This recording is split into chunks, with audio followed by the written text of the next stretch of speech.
You didn't notice, did you? You didn't notice when you pretended to be asleep in the car just to have your mother carry you up to bed for the last time. You didn't notice when you ran to the door and yelled "Daddy's home" after work and he picked you up and spun you around for the last time. You didn't notice when the rain washed away your chalk drawings on the sidewalk and you never went back out there to color hopscotch again. You didn't notice that when you dried off after you danced in the rain and jumped in the puddles, you started caring about makeup and hair getting ruined and you never went back out. You didn't notice that you hung up those plastic play phones and never opened it again. You had a real one now and it was not a toy but an addiction. You didn't notice that you put on your shoes after playing in the ball pits and you never took them off again. You didn't notice when you ate ice cream for the last time without counting calories in your head. You didn't notice when you had your last fight with your sister about who got the passenger seat before you started arguing about who got to drive the car. You didn't notice when you stopped believing in Santa Claus as the magic of Christmas was replaced with material wish lists. You didn't notice when you stopped believing in a monster that lived under your bed as it started to come out in the reflection of your mirror. You didn't notice when you went to field day for the last time, when you got your last participation trophy, when you kicked your brother's seat during a road trip for the last time,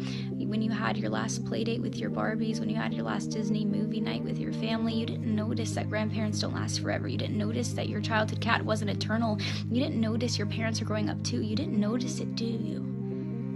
You didn't notice that you grew up, but you notice it now, don't you? You notice it every time you look in the mirror and you are shocked because your reflection doesn't look familiar. You look older, you look tired, you look like it's been centuries since you let your imagination run wild. You look like you don't even remember what it's like to be a child, and you notice that every time you look back at pictures and you notice how you were at the age that little you was always wishing for, and you notice how you never thought you would make it this far. Adulthood was as fantasy as the games you would play, but here you are, and you notice it now, don't you? Time goes by too fast.